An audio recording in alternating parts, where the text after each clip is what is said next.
নতুন বিয়ে হয়েছিল আর ও রেখার সাথে ফাটকপুর গ্রামে থাকতে এসেছিল। রেখা লেখাপড়া জানা বুদ্ধিমান মেয়ে ছিল, কিন্তু নিতিনের পড়াশোনা ছোটবেলাতেই ছেড়ে দিয়েছিল, তাই ও কোনো ভালো চাকরি পায়নি। আর ও পপ্পুর দোকান থেকে চাদর আর কম্বল কিনে সাইকেলে গ্রামে গ্রামে গিয়ে বিক্রি করার কাজ শুরু করে। সবসময় সাইকেলে চাদর বিক্রি করার কারণে গ্রামবাসীরা নিতিনকে মোটেই সম্মান দিত না। এই সমস্ত কারণে রেখা খুব নিরাশ ছিল। তুমি এই কাজ ছেড়ে দিচ্ছ না কেন গো? আমার তো ভালোই লাগছে না যখন তুমি সাইকেলে গলি গলিতে ঘোরো। কিন্তু আমি তো আর কিছু করতেও পারি না, আমি করবোটা কি আর? সেসব আমি জানি না, কিন্তু তুমি এই কাজটা ছেড়ে দাও আর অন্য কাজ করতে শুরু করো। কিছু এরকম করো যাতে আমি তোমার সাহায্য করতে পারি। আরে পাগল কোথাকার, যদি আমি সাইকেলে করে চাদর বিক্রি করা বন্ধ করে দিই তাহলে আমরা খাবোটা কি আর পড়বো কি? আমি জানি যে তুমি লেখাপড়া জানা একজন বুদ্ধিমতী মহিলা, আর তুমি আমার রোজগারের পয়সায় খেতে চাও না। এটা আমার জন্য খুব লজ্জার কথা হবে। রেখার কথা অনুযায়ী নিতিন জেদ ছাড়ল না আর সাইকেলে চাদর আর কম্বল বিক্রি করার কাজ চালু রাখলো। একদিন পপ্পু নিতিনকে চাদর আর কম্বল নিয়ে যাওয়ার জন্য বারণ করলো। নিতিন, আজ থেকে তোমার আমার দোকান থেকে চাদর আর কম্বল নেওয়ার কোনো দরকার নেই, তুমি নিজের বাড়িতে বসতে পারো। কিন্তু মালিক, এরকমটা কেন বলছেন আপনি? আমি কি ভুল করে ফেলেছি? এই জন্যে যে তোমার এই গ্রামে গ্রামে চাদর বেচার জন্য আমার কাছে অনেক কমপ্লেন আসে, কিন্তু আর এমনিতেও আমি অন্য লোক পেয়ে গেছি যাকে আমি আমার নিজের চাদর আর কম্বল দেব, আর ও তোমার থেকে অনেক বেশি লাভ আমাকে করে এনে দেবে। আমি কি এমন ভুল করে ফেলেছি মালিক? যদি আপনি এরকমটা করেন তো আমি কি করব? এই কাজটা ছাড়া আমি অন্য কোনো কিছু কাজও জানি না, আমি অন্য কাজ পাবো না, আর এতে আমি তোমাকে আর কোনো রকম সাহায্য করতে পারবো না। নিজের খেয়াল রেখো। নিতিন উদাস আর মন খারাপ করে বাড়ি চলে এলো। বাড়ি যাওয়ার পর ও সমস্ত কথা নিজের বউ রেখাকে বলল। কোনো ব্যাপার না গো, আমি তোমাকে আগেই বলেছিলাম যে তুমি এই কাজটা ছেড়ে দাও, তখনও তুমি আমার কথা শোনোনি, তাই এরকম হলো।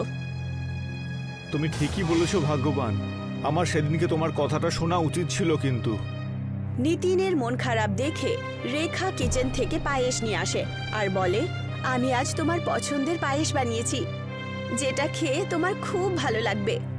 আচ্ছা, একবার চাখতে তো দাও কিরকম তৈরি হয়েছে। নিতিন রেখার হাত থেকে পায়েস নিয়ে খেতে শুরু করে। তখনই ওর মাথায় একটা আইডিয়া আসে, ও পায়েসের ব্যবসা শুরু করার কথা ভাবে। আরে ভাগ্যবান, একটা কথা বলবো, আমরা কি ক্ষীরের ব্যবসাটাও করতে পারি? তুমি এত সুন্দর ক্ষীর বানাও যে আমরা এই জিনিসটার থেকে তো লাভ করতে পারি। বাস এই জন্য আমাদের একটু টাকার দরকার হবে, কিন্তু আমরা রোজগারও খুব ভালোই করব। তুমি তো আমার মনের কথা বলে ফেললে। আমি এটাই চাইছিলাম যে আমরা দুজন মিলে কোনো কাজ করি।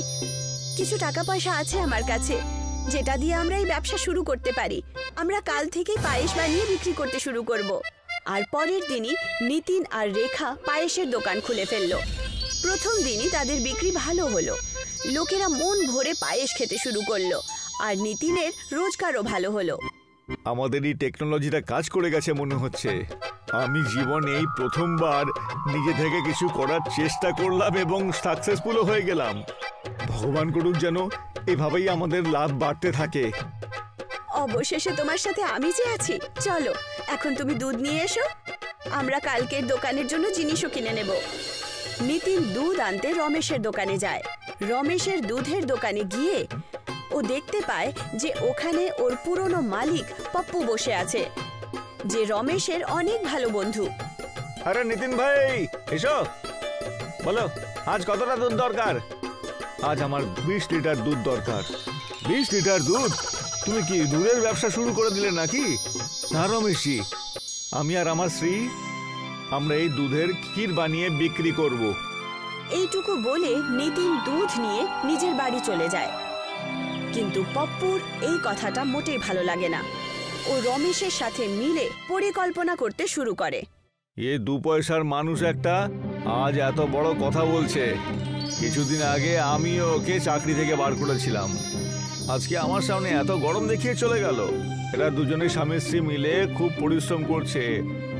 আগে শুধু 5 লিটার দুধেরই ক্ষীর বানাতো, আর এখন 20 লিটার প্রতিদিন আমাদের দুধের বিক্রিও বেড়েই চলেছে। পাপ্পু রমেশের কাছে নিতিনের প্রশংসা শুনে হিংসে করতে শুরু করে। তুমি শুধু দুধই বিক্রি করতে থাকবে নাকি অন্য কিছুও করবে? আমি তো বলি যে তুমি নিজেই ক্ষীরের ব্যবসা শুরু করে দাও, আমি তোমাকে টাকা দেব। আর আমার একটা নিকম্বা ছেলেও রয়েছে যে আজকাল কিছুই করে না, ও তোমাকে এই ব্যবসাটায় সাহায্য করবে। ভেবেছো তো তুমি একদম সঠিক কথাই, এবং আমি এতে রাজিও আছি, কিন্তু প্রফিট আমরা 50-50 করে নেব। পপ্পুর কথা অনুযায়ী রমেশ তার কথা মেনে যায়, আর সে পপ্পুর ছেলে রাজুর সাথে মিলে একটা পায়েসের বড় দোকান খুলে নেয় আর ব্যবসা করতে শুরু করে। দোকান অনেক বড় ছিল, কিন্তু গ্রাহক মোটেই ছিল না। এই কারণে হতাশ হয়ে ও বলল, এখানে ক্রেতা খুব বেশি নেই, নিশ্চয়ই ওরা সবাই ওই নিতিনের দোকান থেকেই ক্ষীর নিয়ে চলেছে। আমি তো এখন আবার ওকে আমার দোকান থেকে দুধ বিক্রিও বন্ধ করে দিয়েছি। তা সত্ত্বেও ওর দোকান কিন্তু দারুণ চলছে। আমরা কি গোটা গ্রামে একটা প্রচার করে দিতে পারি না যে নিতিনের বানানো এই ক্ষীর, এতে ভেজাল এবং নকল ক্ষতিকারক পদার্থ ক্ষীরের মধ্যে মিশিয়ে বিক্রি করে? মেনে নিতে হবে, কিন্তু তুমি তো হলে তোমার বাবার একদম সুযোগ্য পুত্র। করো যেরকমটা তোমার ঠিক মনে হয়। রাজু ঠিক সেরকমই করলো। পুরো গ্রামে নিজের বন্ধুদের সাথে মিলে এই কথাটা ছড়িয়ে দিল যে নিতিনের দোকানের পায়েস খুব বাজে। পুরো গ্রামে নিতিনের দোকানের এই কথাটা আগুনের মতো ছড়িয়ে পড়ে। লোকেরা নিতিনের দোকানে আসা বন্ধ করে দেয়।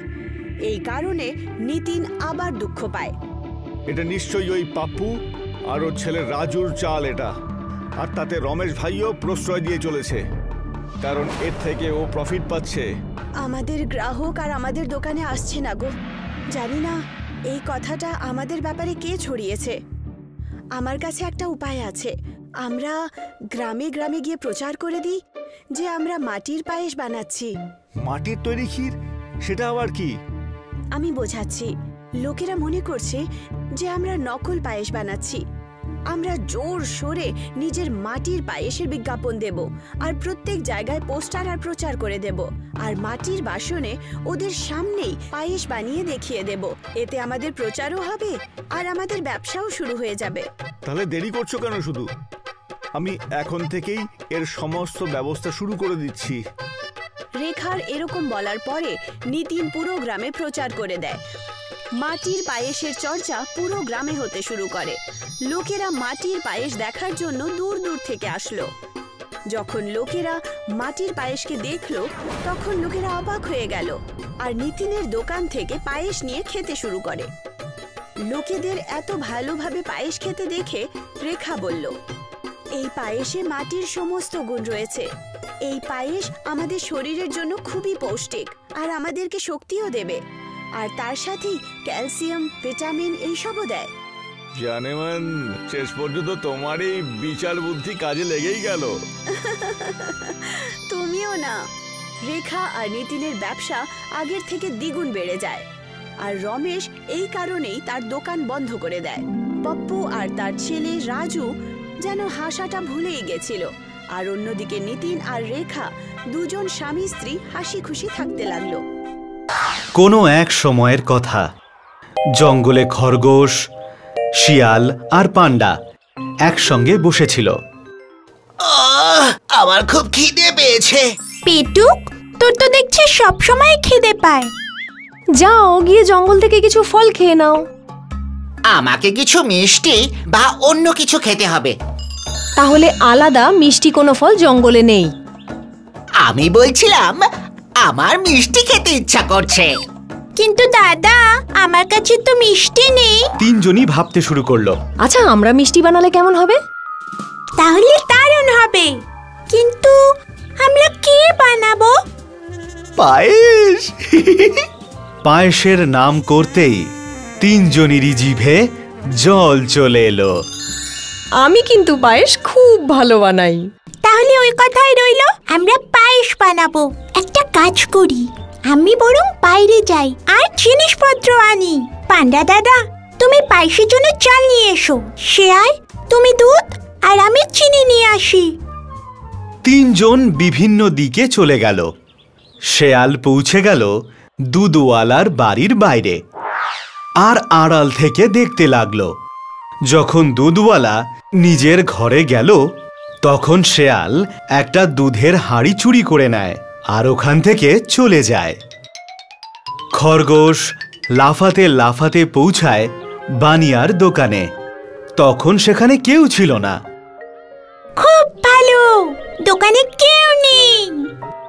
খরগোশ চিনি দেখতে পেল আর সুযোগ বুঝেই চিনি চুরি করে পালালো।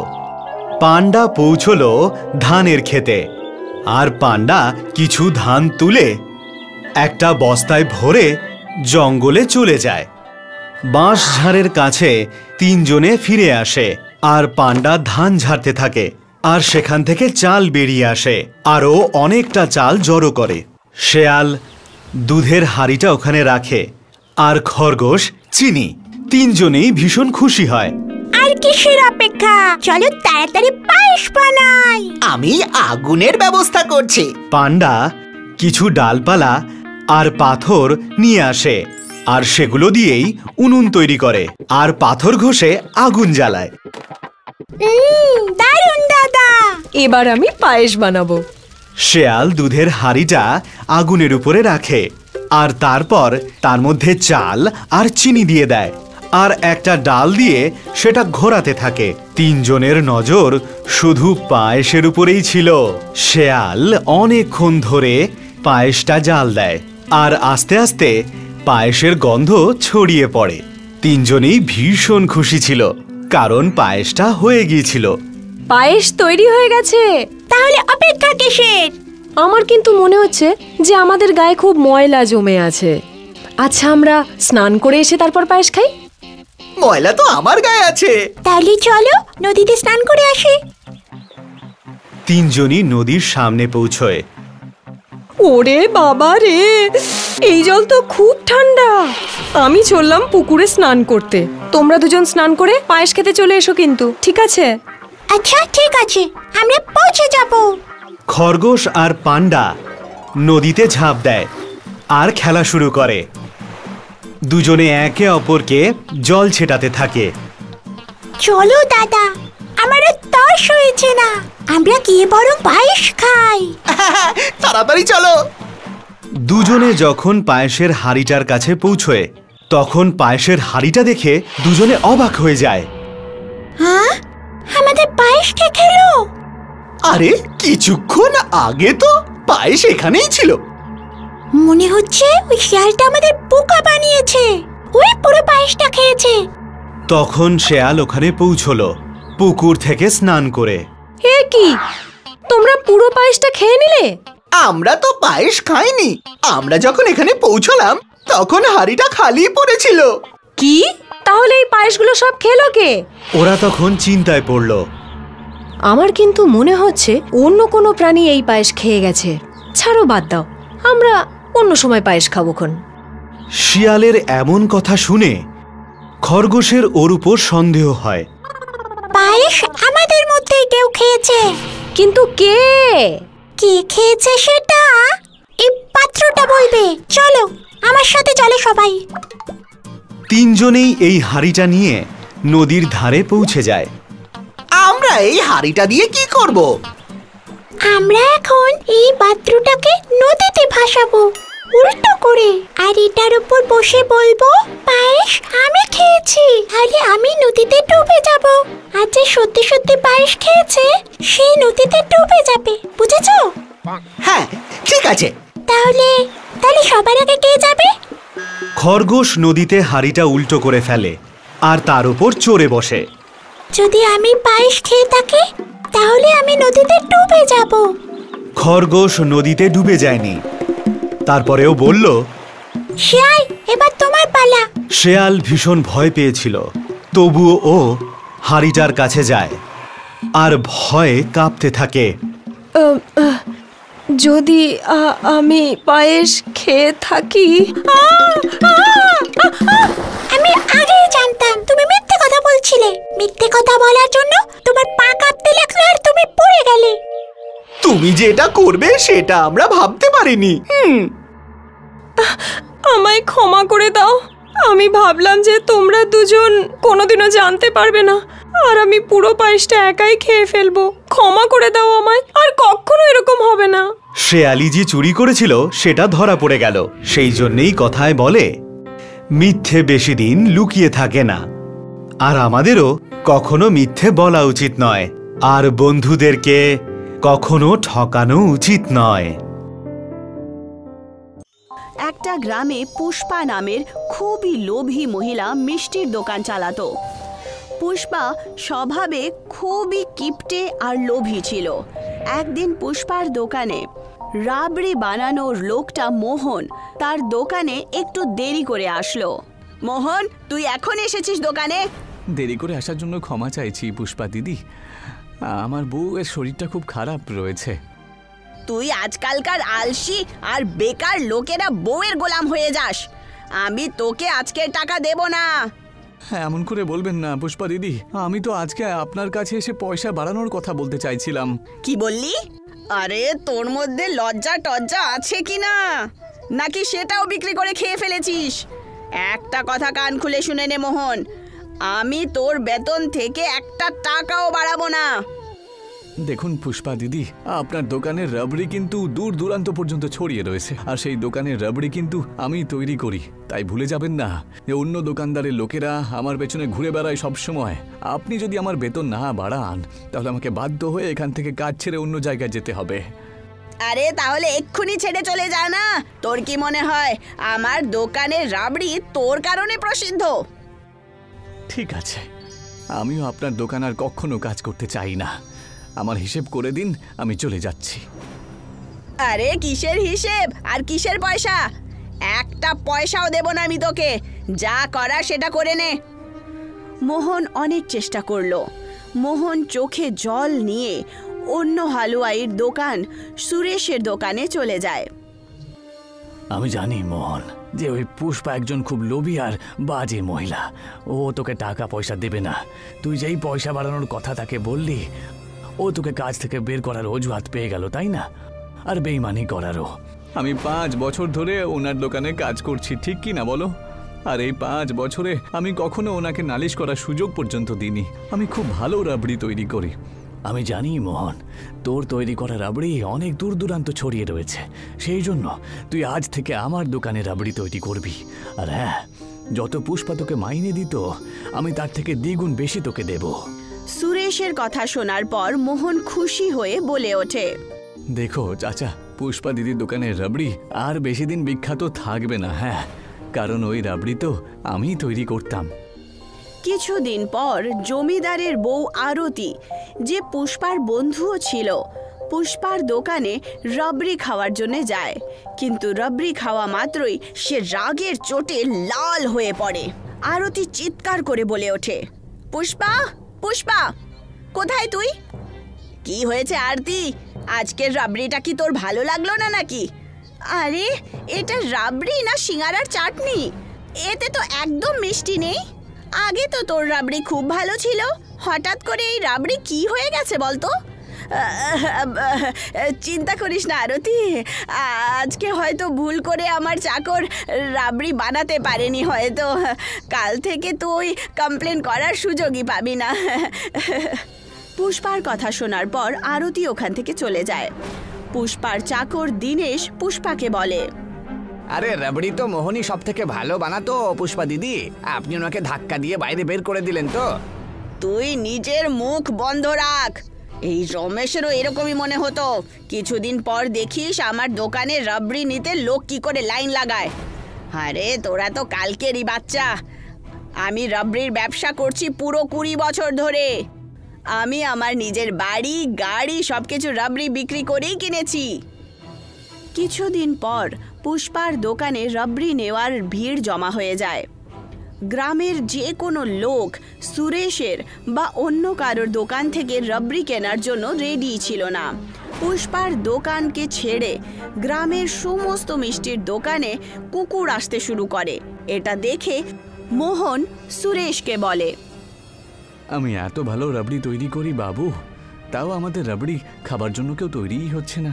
প্রতিদিন যদি এইভাবে রাবড়ি ফেলে দিতে হয় তাহলে আপনি তো একেবারে ফকির হয়ে যাবেন। আমিও তো সেটাই ভাবছি মোহন। মনে হচ্ছে কয়েকদিনের জন্য আমার দোকানটা বন্ধ রাখতে হবে। আমি ঠিক বুঝলাম না বাবু, আপনি কি বলতে চান বলুন তো?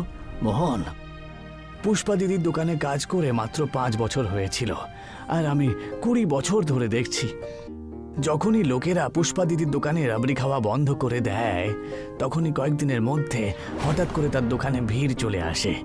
জানি না পুষ্পা দিদি কি এমন চমৎকার করে, তারপর থেকে আর কোনো গ্রাহকেরই ওর রাবড়ি ছাড়া অন্য কারুর দোকানের রাবড়ি ভালো লাগে না। এখন কি হবে বাবু? এখন তো ঈশ্বরই আমাদের সাহায্য করবেন।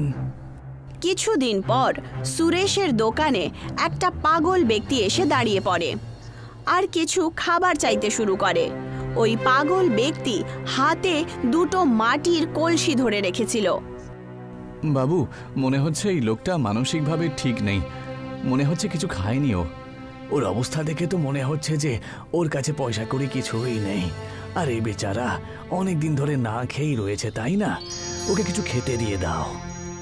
মোহন রাবড়ি সেই পাগল ব্যক্তির সামনে রেখে দেয়, কিন্তু ওই পাগল লোকটা মোহনের দোকানের সমস্ত রাবড়ি খেয়ে নেয় আর নিজের হাতে ধরে রাখা একটা কাঁচা মাটির বানানো কলসি মোহনকে দিয়ে দিয়ে ওখান থেকে চলে যায়। ওর যাওয়ার পরই মোহন কলসির ঢাকনা খুলল। তখনও দেখতে পেল যে ওই কলসিতে লোহার বানানো রাবড়ি রাখা ছিল। আরে এই ভাঁড়ে কি আছে? এই ভাঁড়ের মধ্যে কিছু জিনিস রাখা রয়েছে যেটা একদম রাবড়ির ডিজাইনের তৈরি করা। বেচারা দুধের তৈরি সব রাবড়ি খেয়ে চলে গেল আমাদের এখান থেকে, আর লোহার রাবড়ি দিয়ে চলে গেল। কিছুক্ষণ পর সেই পাগলই পুষ্পার দোকানে গিয়ে বসে পড়ে।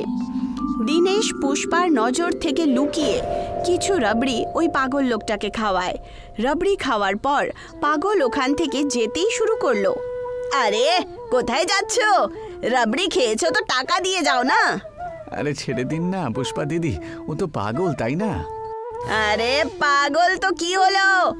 পাগলদেরকে ফ্রিতে খাওয়ানোর জন্য এই ধাবা খুলিনি। আর এই লোকটার হাতে কি আছে? হ্যাঁ, পুষ্পা সেই পাগলের হাত থেকে কলসিটা ছিনিয়ে নেয়। পুষ্পা যেই মাত্র সেই কলসিটা খোলে তখন তার চোখ ছানা বড়া হয়ে ওঠে। সেই কলসির ভেতরে রাবড়ির আকারের হিরে চমকাচ্ছিল, কিন্তু কিছুক্ষণের মধ্যেই পুষ্পার সেই হীরের কলসিটা লোহা আর পাথরের কলসিতে পরিবর্তিত হয়, আর অন্যদিকেই মোহনের কলসিটা হীরের রাবড়িতে পরিবর্তিত হয়। বাবু, এ তো হীরের রাবড়ি তৈরি হয়ে গেল দেখছি।